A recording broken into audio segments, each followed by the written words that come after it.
Good morning everyone. कैसे हैं आप सभी लोग? मैं उम्मीद करती हूँ आप सभी लोग अच्छे होंगे, स्वस्थ होंगे और अपनी पढ़ाई भी अच्छे से मन लगाकर शिद्दत और ईमानदारी के साथ कर रही हो। मैं निकिता चौधरी स्वागत करती हूँ आप सभी का हमारे एग्जाम जर्नी परिवार में। इस क्लास में हम लोग कवर करते हैं करंट अफेयर्स के 10 इंपॉर्टेंट क्वेश्चंस को मात्र 10 मिनट में। तो आज का पहला क्वेश्चन क्या है? ये रहा आप लोगों के सामने। पूछा गया कि when is infant protection day observed, यानी कि जो शिशु संरक्षण दिवस है ये कब मनाया जाता है। तो ये जो इन्फेंट प्रोटेक्शन डे है ये सेलिब्रेट किया जाता है 7 नवंबर को, है ना।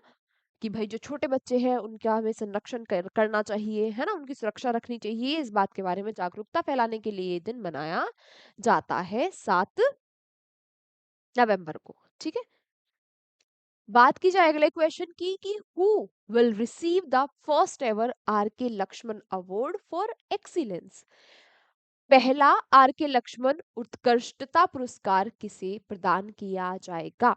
तो ये जो पहला अवार्ड है, देखो पहला मैं बोलती हूँ ना कि पहला कोई अवार्ड हो, कोई शहर हो, वर्ल्ड का पहला हो, इंडिया का पहला हो, किसी स्टेट का पहला हो, तो ये फर्स्ट वाले क्वेश्चन थोड़े ज्यादा इंपॉर्टेंट होते हैं। तो पहला आर के लक्ष्मण अवार्ड दिया जा रहा है, किसको इससे सम्मानित किया जाएगा? इसे सम्मानित किया जाएगा आमिर खान को 23 नवंबर 2025 पुणे में। ठीक है। ठीक है। अच्छा, बात की जाएगी आर के लक्ष्मण कौन है जिनके नाम पर ये वोट दिया जा रहा है। तो ये आर के लक्ष्मण है एक कार्टूनिस्ट। ठीक है। चलो, और पहला अवार्ड किसको मिल रहा है? आमिर खान को, याद रखना। इसके बाद हमारा अगला क्वेश्चन आपसे पूछा गया कि which Indian personality was conferred France prestigious civilian honour the chevalier de बल आर्डे नेशनल डू मेरिट। ठीक है। या फिर ये फ्रेंच, इसका फ्रेंच में इसको ऐसा बोला जाता है, इंग्लिश में क्या होगा? Night of the national order of merit. ठीक है। ये आप याद रखना। ये अवार्ड से किसको सम्मानित किया जा रहा है, किस भारत के व्यक्ति को इस अवार्ड से सम्मानित किया जा रहा है, आपसे ये क्वेश्चन पूछा गया।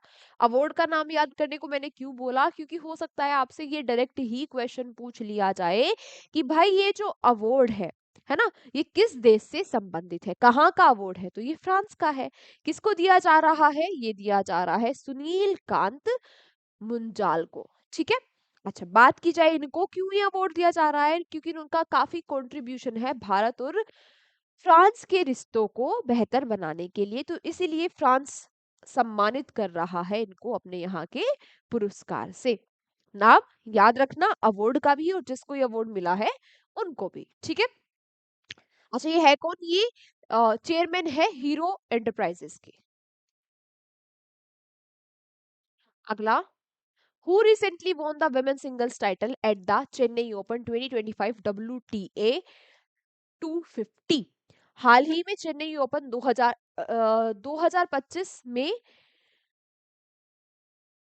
हाल ही में चेन्नई ओपन 2025 WTA 250 में महिला एकल का खिताब किसने जीता है? तो ये महिला एकल का खिताब जीत लिया है जेनिस तजेन ने। जेनिस तजेन है कहाँ की? इंडोनेशिया की है। कहाँ की है? इंडोनेशिया की ये है। इन्होंने किसको हराया? इन्होंने हराया है ऑस्ट्रेलिया की कंबरली बिरेल को। ठीक है। किसको हराया, किसने जीता, दोनों बात याद रखना। कहाँ की है? ये इंडोनेशिया की है। इस बात को भी आप याद रखना। अच्छा, इसके अलावा ये इंडोनेशिया की पहली विनर है WTA टूर टाइटल की सिंस 2002 के बाद ये पहली है इंडोनेशिया से जिन्होंने इस टाइटल को जीता है ना।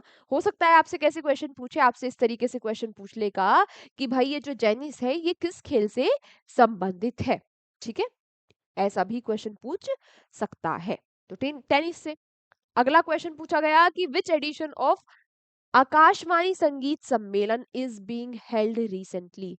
हाल ही में आकाशवाणी संगीत सम्मेलन का कौन सा संस्करण आयोजित किया जा रहा है? तो आकाशवाणी संगीत सम्मेलन का 67th ये सम्मेलन हो रहा है। ठीक है। बात किया जाए कि ये जो सम्मेलन है ये सम्मेलन स्टार्ट होगा 2 नवंबर से और 29 नवंबर तक ये चलने वाला है। इसका इसका ऑर्गेनाइजेशन, इसका आयोजन कौन करवाता है? तो इसको आयोजित करवाया जाता है प्रसार भारती के द्वारा, मिनिस्ट्री ऑफ कल्चर यानी कि हमारा जो सांस्कृतिक मंत्रालय है उसके साथ मिलकर इस इवेंट का आयोजन होता है, इस सम्मेलन का आयोजन होता है। अगला क्वेश्चन आपसे पूछा जा रहा है कि which state is hosting the recent senior women's interzonal T20 trophy? हाल ही में सीनियर महिला अंतर क्षेत्रीय T20 ट्रॉफी की मेजबानी कौन सा राज्य कर रहा है? तो इसकी मेजबानी कर रहा है इंटर जोनल T20 इवेंट की मेजबानी कर रहा है नागालैंड। इसमें 6 जोन होंगे। कौन कौन से 6 जोन होंगे? 6 जोन की टीम होगी। कौन कौन से जोन होंगे? North zone, south zone, east zone, west zone, central zone और नॉर्थ ईस्ट जोन। ठीक है। अच्छा, नाम आया नागालैंड का क्योंकि नागालैंड में ही ये आयोजन होने जा रहा है। इसकी कैपिटल कोहिमा है। अजय कुमार भल्ला यहाँ पर गवर्नर है और नाइपियू रियो यहाँ के मुख्यमंत्री है। फिर इसके बाद हमारा नेक्स्ट क्वेश्चन है कि विच सिख गुरुज फुट पादुका मतलब चरण पादुका है ये। ठीक है, इंग्लिश में वैसे चरण पादुका ही रहना चाहिए था। खैर, Charan Paduka was recently installed at Patna Sahib. हाल ही में पटना साहिब में किस सिख गुरु की चरण पादुका स्थापित की जाएगी? तो पटना में चरण पादुका स्थापित की जाएगी गुरु गोविंद सिंह जी की। ठीक है, गुरु गोविंद सिंह जी की। ये जो फुटवेयर है ना, चरण पादुका क्या होती है? फुटवेयर होते हैं, लकड़ी की वो नहीं होती चप्पलें, आपने देखी होंगी, किसी किसी मंदिर में भी देखने को मिल जाती है। हाँ, तो चरण पादुका मतलब फुटवेयर, मतलब इनको क्या कहा जाता है? चरण पादुका भी कहा जाता है और जोरे साहिब भी इनको कहा जाता है। इसका इनको इंस्टॉल किया जाएगा कहाँ पर? तख्त श्री पटना में। ठीक है। ठीक है, चलो, ये 300 साल पुरानी है। हमारे जो 10वें गुरु थे सिखों के, है ना, उनके बर्थ प्लेस पर इसको स्थापित किया जाएगा। स्थापित करने से पहले गुरु चरण यात्रा भी इनकी निकलेगी 9 दिन की, दिल्ली से पटना तक, जो हरियाणा और उत्तर प्रदेश से होते हुए पटना पहुंचेगी। क्लियर बात?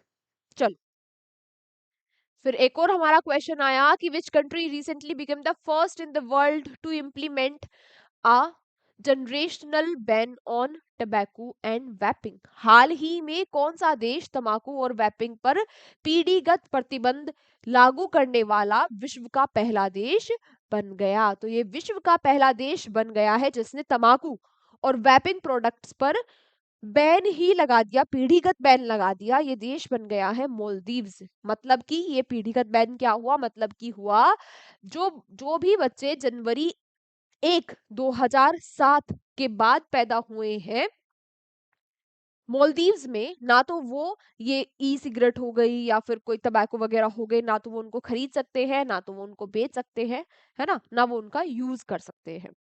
अच्छा, बात आई मोल्दीव्स की। मोल्दीव्स की कैपिटल माले है। मोल्दीवियन रुपया यहाँ की करेंसी है। दिविचे दिवे दिवेही यहाँ की ऑफिशियल लैंग्वेज, आधिकारिक भाषा है। मोहम्मद मिर्जियो यहाँ के राष्ट्रपति है। मोहम्मद मिर्जियो के बारे में तो सब लोग वैसे जानते ही होंगे। चलो, इसके बाद आज का हमारा लास्ट क्वेश्चन है कि recently Gogabeel lake of which state has become the 94th Ramsar site of India? हाल ही में जो गोगाबिल झील है ये किस राज्य की है, जो अभी हाल ही में 94वीं रामसर साइट बन गई है भारत की? अच्छा, पहली बात, 94th रामसर साइट बनी है ये भारत की। दूसरी बात, रामसर साइट होती क्या है? तो आप लोगों को पता ही होगा कि 1971 में हुआ था रामसर कन्वेंशन। क्या हुआ था? रामसर कन्वेंशन, जहां पर वेटलैंड्स जो आर्द्र भूमि होती है, जहां पर वेटलैंड्स जो आर्द्र भूमि होती है,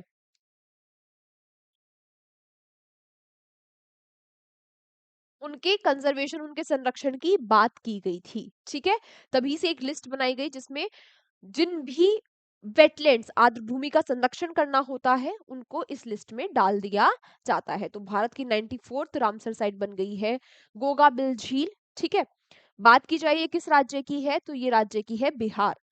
आज आप लोगों के लिए क्वेश्चन फॉर यू क्या है? क्वेश्चन फॉर यू है, आपको मुझे बताना है कि हम वेटलैंड डे कब मनाते हैं। वेटलैंड्स डे हम कब मनाते हैं? डे कब मनाते हैं वेटलैंड्स डे? अच्छा, ये कन्वेंशन हुआ कहाँ था? याद रख लेना, ईरान के रामसर में। रामसर ईरान में। ईरान रामसर में, है ना? इसीलिए रामसर जगह पर ये जो कन्वेंशन था, सम्मेलन था, वो हुआ था, इसीलिए इसको क्या कहा गया? Ramsar convention. Question for you आपको मिल गया, ठीक है। 94th साइट आपको पता चल गई। इसके अलावा ये भी बात याद रखना कि अब भारत में भारत पहुंच गया तीसरे नंबर पर, जहां सबसे ज्यादा रामसर साइट है। पहले नंबर पे है यूके जहां 176 साइट्स है। दूसरे नंबर पे है मेक्सिको जहां 144 साइट्स है। और एशिया में पहले नंबर पर पहुंच गया है भारत, ठीक है। एशिया में भारत में सबसे ज्यादा रामसर साइट है।